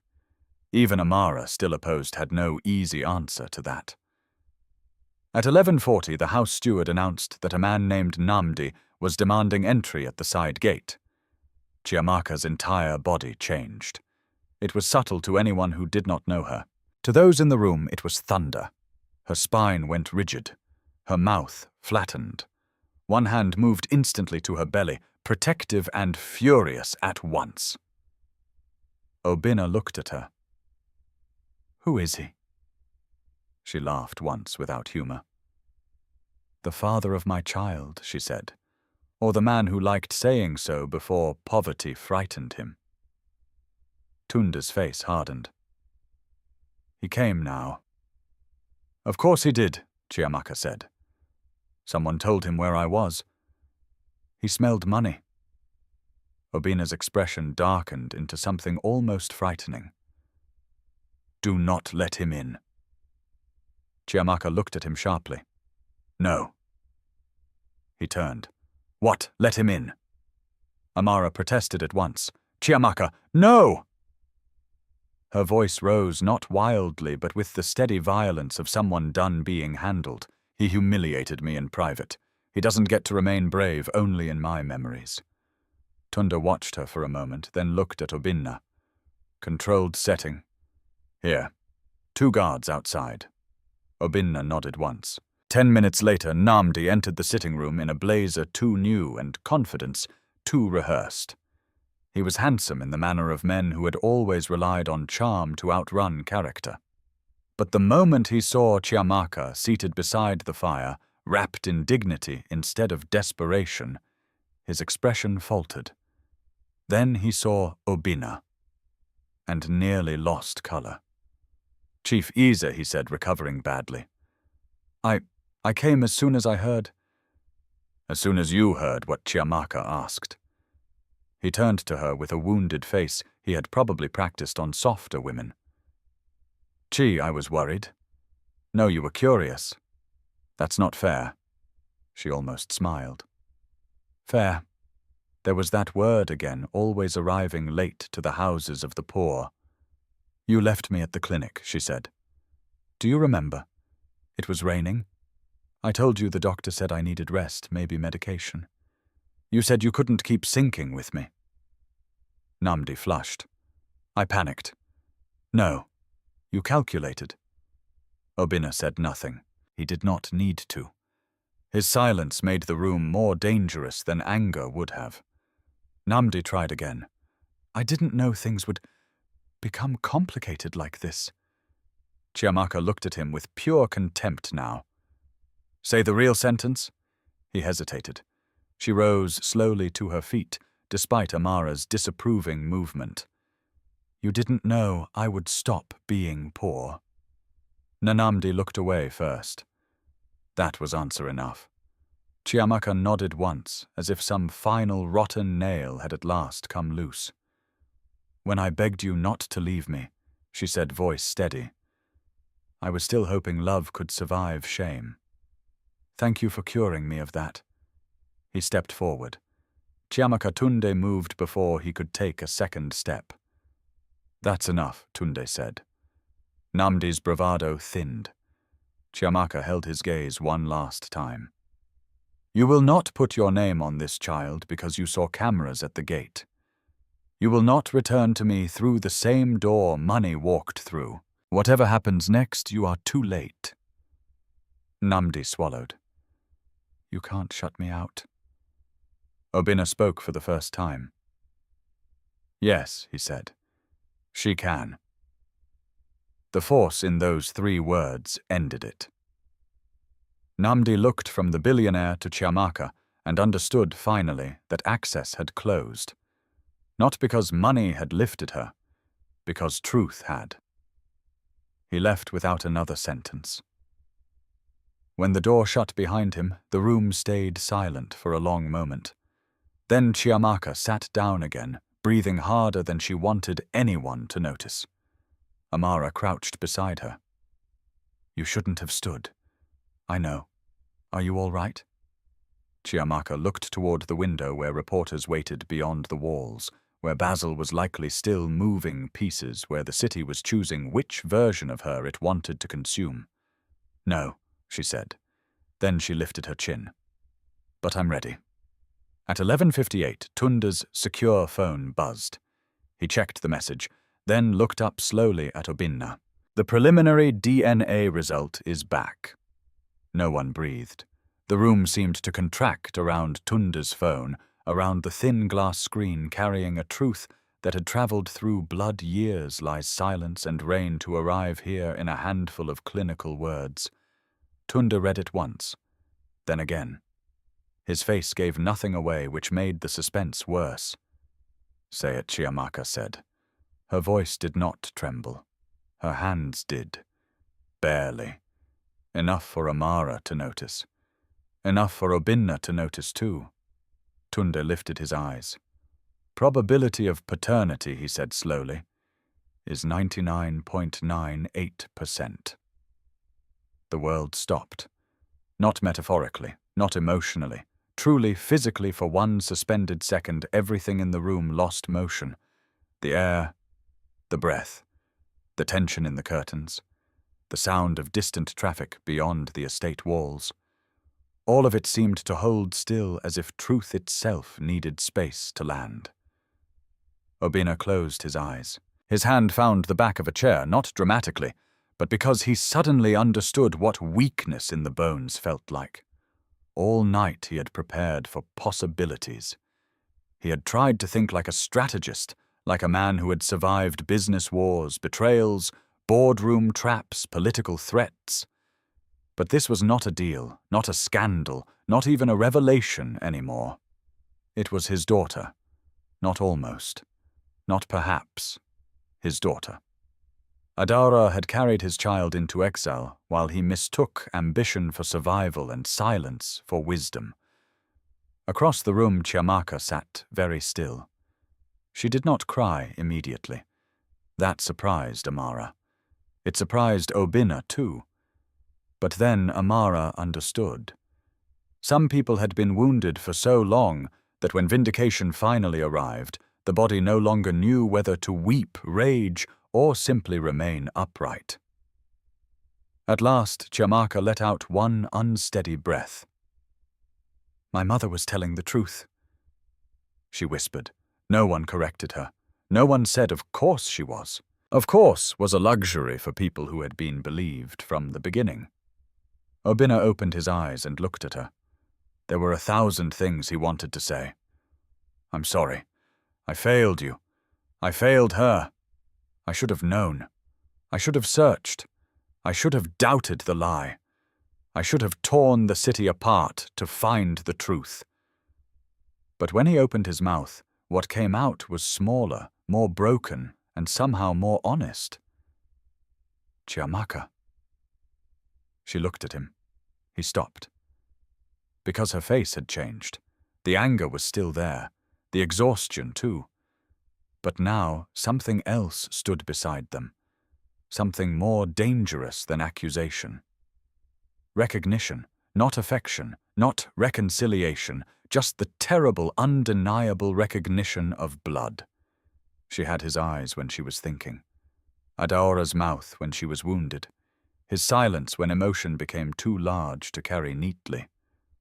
Amara rose and took Tunda's phone from him, reading the result herself. "It's enough for preliminary confirmation," she said. "The final report will follow, but no court in this country would ignore this paired with the records." Tunde nodded. "Legally and publicly, this changes everything." "Yes," Chiamaka said quietly. "It does." Obina straightened slowly. The fragile, private grief inside the room hardened into purpose. "Noon," he said. Amara turned to him. "You're still thinking about the statement?" "I'm thinking about Basil." "So am I," Chiamaka said. "And he's thinking about us." That settled it. Tunda checked his watch. 12 minutes. Obina looked at Chiamaka. "You do not have to stand beside me." She studied him. The old Obina would have asked for control. This version, shattered and stripped down by truth, was asking for choice. "You're wrong," she said. His expression tightened slightly. "I do have to," she continued, "because if I stay hidden now, they'll still tell the story like it belongs to you more than it belongs to me." Tunda gave one approving nod. Amara looked between them, frustrated but realistic. "Then we do this properly. No long performance, no emotional collapse. She stands for minutes, not half an hour.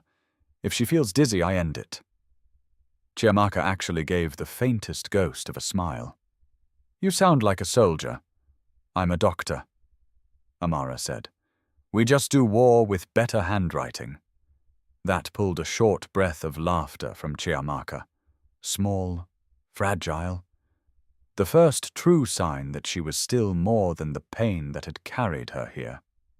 Within minutes, the East Wing transformed. Not into spectacle, into preparation. Tunde coordinated security routes so Chiamaka would not have to pass through the front crush of cameras. A smaller courtyard at the side of the estate was chosen for the statement, open enough for the press, controlled enough to prevent chaos. A podium was rejected. Chiamaka hated the idea before anyone even suggested it. So Obina rejected it too. "No podium," he said. "No banners. No corporate backdrop. No charity logos." Good, Chiamaka thought. Let truth stand without sponsorship. Amara helped her change into a simple, clean dress from the house stores, not luxurious, not glittering, just dignified. Chiamaka hesitated when she saw herself in the mirror afterward. For a second, she barely recognized the woman looking back. Not because she appeared rich, because she appeared seen. That frightened her more than hunger ever had. Amara adjusted the fabric over her shoulder. "You don't owe anyone elegance," she said. "But there is nothing wrong with refusing to look broken for people who are hoping to enjoy it." Chiamaka met her eyes in the mirror. Thank you. Amara nodded once, almost brusque to cover the emotion. Don't make me regret liking you. Outside the courtyard filled fast. Journalists arranged microphones. Cameramen shifted for angles. Producers whispered into earpieces. Several guests from the previous night had apparently remained nearby long enough to become witnesses for morning television. They looked less glamorous in daylight. Cruelty often did. At exactly noon, Tunda stepped out first, scanning the crowd with surgical focus. Then came Obina. The murmur that rose at the sight of him was immediate. He looked composed, but not untouched. There was no polished smile, no practiced public charm, just a man in a dark suit with grief in his posture and decision in his face. Then Chiamaka stepped out beside him. The sound in the courtyard changed, not louder, sharper. Surprise moved through the press like electricity. They had expected secrecy, perhaps lawyers, perhaps a denial written in expensive language. They had not expected the woman herself to appear. Not upright, not silent and unashamed, not beside him, but not behind him either. Amara remained slightly back, close enough to intervene. Tunda stood off to one side like a locked gate in human form. Obina did not touch Chiamaka as they came to a stop before the microphones. That more than any statement told her he was learning. He waited until the noise died. Then he spoke. Last night, he said, an event took place at my residence that should never have required public spectacle to bring private truth into the light. A young woman named Chiamaka came to my gate, carrying evidence connected to the late Adaora. A ripple moved through the reporters at the name. Obina continued. Many years ago, Adaora and I were separated under circumstances I believed I understood. I was wrong. No evasion, no polishing, just wrong. Chiamaka felt the weight of the moment. Men like him were not built to say that word publicly, not unless the truth had broken something pride could no longer repair. Obina went on. Documents presented last night, along with preliminary independent testing conducted this morning, confirm that Chiamaka is my daughter. The courtyard exploded. Questions flew instantly. Chief Ize, did you know about her? Was there fraud involved? Is this connected to the anonymous allegations circulating today? What does this mean for your company? Tunda stepped forward sharply, one at a time. But Obina raised a hand. No, he said. Let them hear the rest first. The questions died again. He looked straight into the cameras. This is not a financial matter. It is not a scandal to be negotiated. It is the consequence of a long-buried lie and of my own failure to question that lie when I should have. That sentence hit harder than the paternity reveal, because accountability from powerful men sounded almost unnatural in public. People did not know what to do with it. They trusted it less because they heard it less. Obina's voice remained steady. There is evidence that private correspondence was interfered with years ago, and that Adaora was deliberately separated from me through manipulation, threats, and abuse of trust. An independent investigation is now underway. I will cooperate fully with any lawful inquiry, no matter where it leads. Everyone knew where it led. Basil. And almost on cue, movement stirred near the back of the press line. Heads turned. A dark vehicle had just pulled up beyond the barricade. Basil stepped out. He had come to regain the room. Too late. He began moving forward, expression sharpened by urgency rather than calm now. Obina, this is reckless! Tunde intercepted him before he reached the microphones. Basil raised his voice anyway. These are emotional claims made under pressure. You don't even know what has been fabricated. I know enough, Obina said. Basil stopped. The crowd turned fully. Now cameras pivoting like a flock. Obina's gaze on him was colder than anything Chiamaka had seen yet. You interfered with her mother's letters. Basil laughed once, incredulous and bitter. I protected you. No, Chiamaka said, stepping forward before anyone could stop her. You protected the version of him that made people like you rich. Every camera in the courtyard caught it. Basil's eyes snapped to her. You have no idea what the world would have done to him then. Chiamaka lifted her chin. And you had no right to decide what the world would do to my mother. The line struck with brutal clarity.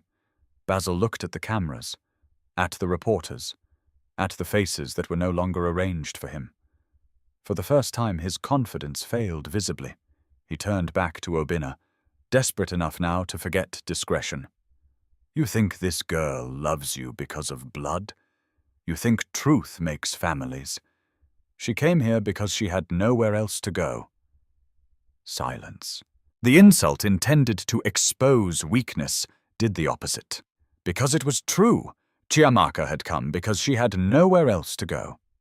And that truth condemned everyone.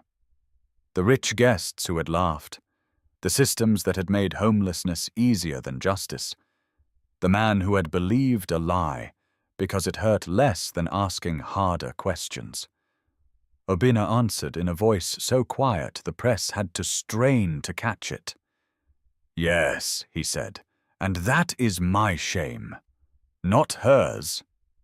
That ended Basil, not legally, not yet, but morally, publicly, decisively it ended him. 2 plainclothes officers moved in from the side entrance of the estate. Tunda had called them earlier quietly, once the documents were secured, and the press had made secrecy useless. Basil saw them too late. One officer stepped forward. Mr. Okiki, we need you to come with us regarding evidence tampering and related complaints. Basil looked at Obinna in disbelief, as if even now he could not imagine being abandoned by the man he had protected. After everything I built for you, Obinna did not look away. No, he said. After everything you destroyed. The officers took Basil. No one in the courtyard moved to help him. No one defended him. And as he was led away past the cameras, past the stone walls, past the same watching city he had once manipulated so easily, Chiamaka felt no triumph. Only a long, exhausted release like a fist unclenching after years. The reporters shouted more questions, but Obinna stepped back. He was finished feeding the public. Chiamaka, however, was not. Before Tunda could end the statement, she stepped toward the microphones. The courtyard quieted again. She spoke without notes.